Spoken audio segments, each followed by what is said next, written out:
Allahu Ekber, Allahu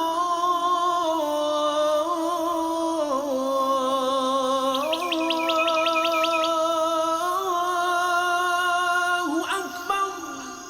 Galemlerini hem bizlerini yoktan var etip yaratışı, bizlerini bu dünyaya kunduruşu, özünün hadsız şiksiz nimetlerini görüşü Rabbim Allah Subhanahu wa Ta'ala'ya hamdü senalarımız, maktalarımız bolsaydı. Onun sevgili bendesi, ahir zaman peygamberi, Hatemül Enbiya, Muhammedin Mustafa sallallahu teala aleyhi ve sellem hayatlarına en içten sağlık şereflerimiz bolsaydı. Aziz din muhterem kardeşlerim, indi iki cuma arasında bilip bilmişe kılgan günah hatalarımız bolsa, Rabbim özü mağfiret kılsaydı. İki cuma arasında kılgan izgiliklerimizni, kılgan namazlarımızını, tutkan urazalarımızını, birgen sadakalarımızını, açtırgan iftarlarımızını, bütün izgiliklerimizni Rabbim kabullardan kılıp, hayırlı, izgi yukarı derecelerge erişlerimizni nasip hem mesar kılsaydı.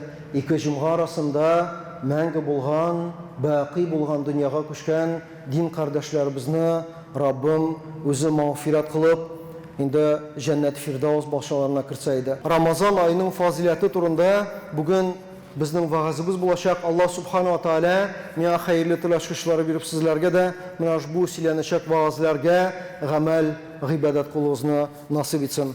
Alloh subhanahu va taolo bizga Qur'on oyatida Baqara surasi 183-oyatida bizga shulay deydi: Astagfirullah. Ya ayyuhallazina amanu kutiba alaykumus-siyama kama kutiba alallazina min qablikum la'allakum tattaqun. Sadaqallohul azim. Ey iman keltiruvchilar, sizdan alda kelib ketganlarga farz bo'lib yozilgan kibik sizga da Ramazon oyindagi uroza farz bo'larak yozildi.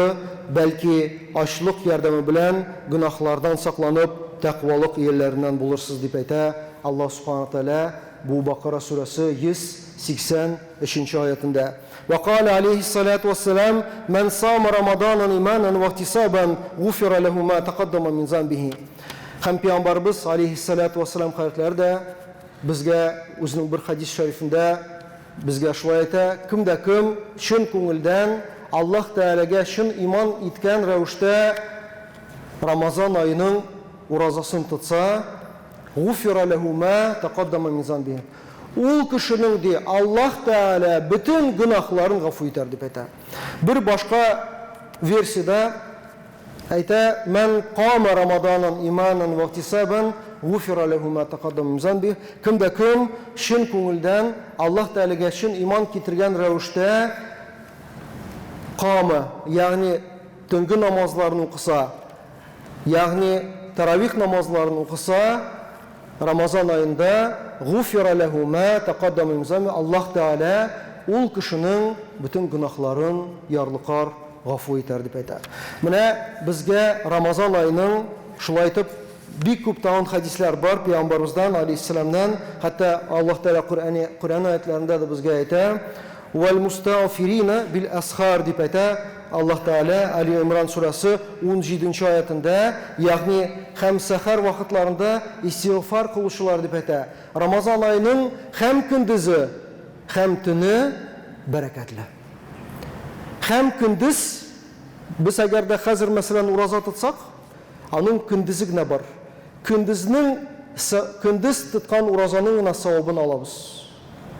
Agar da Ramazan ayına kirganda biz uroza tutsak, hem kunduzin urozanın savobini olamiz. Hem kishin taravih namozlari o'qib bilan tungi vaqtning ajr va savobini olashamiz inshaalloh. Hem bu vaziyat jamoat Ramazan ayının birinchi kunidan Allah subhanahu wa taolo ayta: "Vel musta'firina bil ashar", hem sahar vaqtlarında istiğfar qiluvchilar. Mana bu mezgillarda erta bilan turib saharga turimiz deydi Peygamberimiz alayhissalatu vassalam, chunki saharda barakat bor. Saharga turib suv ichib, finik oshab, bir rizq oshab, halol bo'lgan rizqni oshab, siz agarda tursangiz saharda barakat bo'luvin kurashaksiz. Hem qay bir kishilar aytalar: "Hazrat, сәхәргә тормыйча, әгәр дә сәхәргә тормасам, йоклап калсам, уразаны ничек тотарга? Тот. Чөнки ул Аллаһ Тәгаләнең әмре, ул фарыз булган гамәл. Ничек Аллаһ Тәгалә безгә 5 фарызны кылды? Иман, ла илаһа иллаллаһ Мухаммад Расулуллаһ, намаз, ураза, закат һәм хаҗ. 5 әйберне безгә Аллаһ Тәгалә әмер итте, фарыз кылды.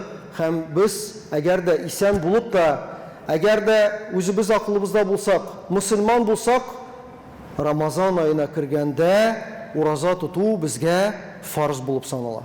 Әгәр дә без Рамазан айына кирип тә ураза тотмасак, я не хочу свою фигуру портить дип әйтсәк, минем аузымнан из моего рта запах идет нехороший дип әйтсәк, минем аузымнан сасы ис чыга дип әйтсәк, Алла сакласын.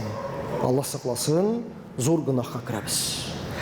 Әгәр дә кеше әйтә икән, хәзрәт, мин бит инсулин миңа кадырга кирәк, миңа дарулар эчәргә кирәк.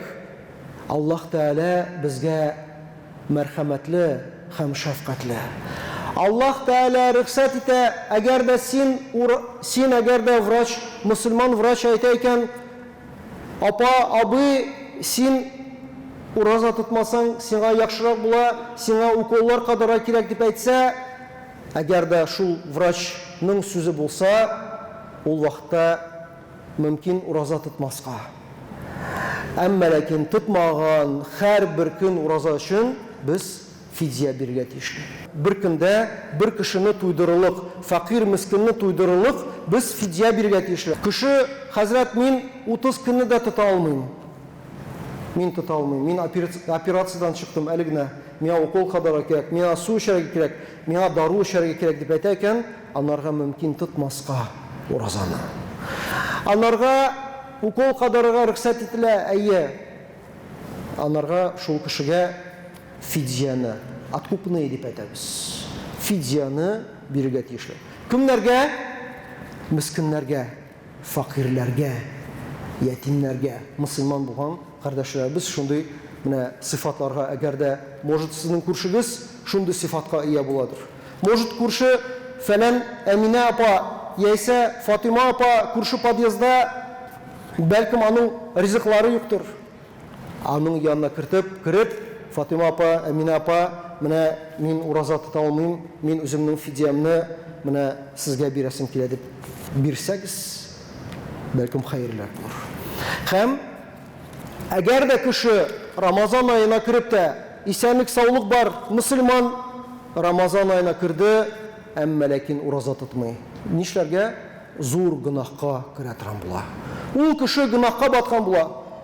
Һәм әгәр дә ди ул кеше 60 көн рәттән ураза тотса, 60 көн ураза тотса рәттән, бер көн уразаның әҗир ва савабына ирешә алмаячак дип әйтә. Шуңа күрә менә Рамазан айының нихәтле безгә зур файда бирү. Бары тик без ашамыйча гына тормыйбыз. Рамазан ул бер мәдрәсә җәмәгать. Рамазан ул мәдрәсә айы. Ничек? Менә без Рамазан айына кергәндә ашказаның белән генә ураза тотмыйбыз. Тагын нәрсә белән тотабыз, хәзрәт? Кылак белән дә ураза тотабыз. Ничек кылак белән ураза тотырга? Гынахлы әйберләрне ишетмәскә. Гынахлы әйберләрне тоймаска, ишетмәскә. Тагын ничек без ураза тотабыз, хәзрәт, дигәндә, тел белән без ураза тотабыз. Гыйбат сөйләмәскә, нәмимә сөйләмәскә, начар гынахлы сүзләр әйтмәскә. Әгәр дә сезгә ди бер кеше килеп ачуланып җибәрсә, сез әйтегез ди, мин ураза тотам. Абый, кычкырма, мин ураза тотам дип әйтегез. Хәүфләнмәгез, ураза тотам дип әйтегез. Тагын нәрсә белән без ураза тотабыз? Без үзебезнең кулларыбыз белән ураза тотабыз. Начар эшләр эшләмибез. Кешене кыйнамыйбыз, начар әйберләр эшләмибез. Тагын нәрсә белән ураза тотабыз? Аягыбыз белән ураза тотабыз, җәмәгать. Начар булган, харам булган җирләргә без аяк басмыйбыз. Һәм шуның белән бергә Рамазан айы тагын ул социаль яктан да карасак бик мәрхәмәтле ай. Ramazan ayında siz күптән күрешмәгән туганнарыгыз белән, күптәннән күрешмәгән дусларыгыз белән Рамазан айында ифтарларга җыелып килсәгез, аларны хәлен белсәгез, хәтта сездән факир булган кешеләр дә, кемдер әйтә, хәзрәт, минем инде акчам да бар, бөтен әйберем бар, күңел тынычлыгым юк. Күңел тынычлыгым юк, бөтен әйбер бар, бизнес, машина, бөтенсе. Күңелем тыныч түгел. Садака бир.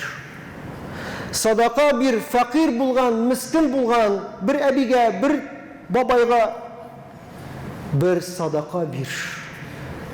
Уң кул садаканы биргәндә, сул кул күрмәскә тиеш. Садаканы бирдең, киттең.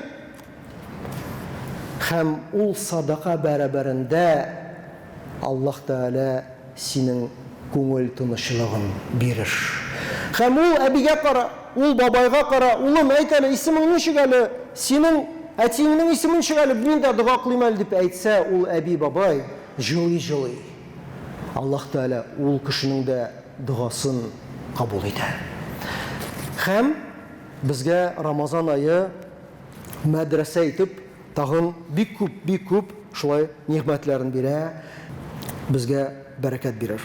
Һәм инде менә бу Рамазан айында гына түгел, бәлкем башка айларда да без үзебезнең мәрхәмәт булуыбызны туганнарыбызга, тумачаларыбызга, якыннарыбызга без әгәр дә шулай күрсәтсәк, бик зур әҗир асапларга ирешәчәкбез иншалла. Аллаһ Субхана Тәгалә һәр башыларыбыздан да разый булсын, кылган изгелекләребезне арттырсын, үзебезгә дә, гаиләбезгә дә, балаларыбызга да, оныкларыбызга да, хәләл җифтләребезгә дә, әти-әниләребезгә дә игелек, иминлек, тынычлык, тигезлек бирсен һәм соңгы сулышларыбызга хәтле иман байлыгы белән яшәп, соңгы сулышларыбызда Азраил фәрештә безнең җаныбызны алырга килгәндә Әшһәду ан ла илаһа иллаллаһ ва әшһәду анна Мухаммадан абдуху ва расулуһ ла илаһа иллаллаһ Мухаммаду расулуһ дип әйтеп,